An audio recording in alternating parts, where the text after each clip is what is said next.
So we're talking about the butterfly ring today, and if you haven't seen it in person, it's pretty amazing. The wings actually flutter and fly. This is part one of us talking about the mold. Gordon? These are the molds for the butterfly wings. And you realize that there are two sizes of wings, and then a left and a right of each of those sizes. So there would be 4 molds to make these 4 pieces to make the ring. This is just one. I'm cutting it. It's a pretty simple mold because basically it's just splitting the mold in half.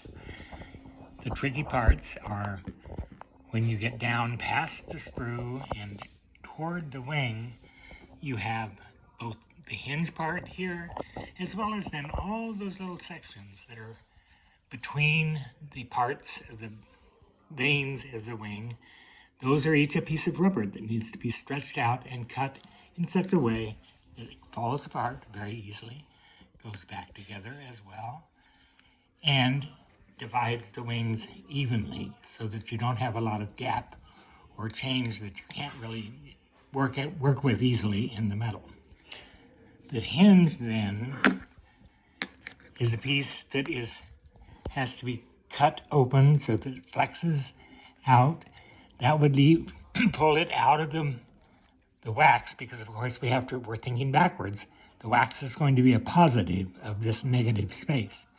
So it has to flip enough open to pull itself out of the parts of that hinge. So that goes back together smoothly. This side is simpler. It's just the other half of the hinge part, the opening. So that's one mold. Then for the second part of the wings, the lower part, the broader part, same thing. This is a very simple half. This half has the hinge.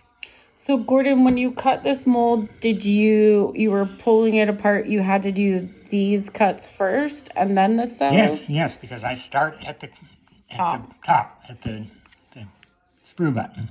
Okay.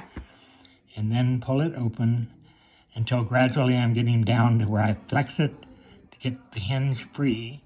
Then I've got all those little cuts between the veins and the key at the bottom. Beautiful work. So then, of course, this is a left side or right side, depending on how that is.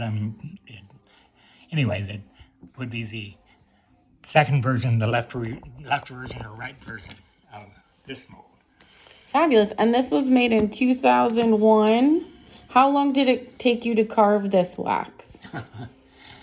It wasn't a carving so much as it was a hot wax. So I started with, I think I had a wax gun at that point.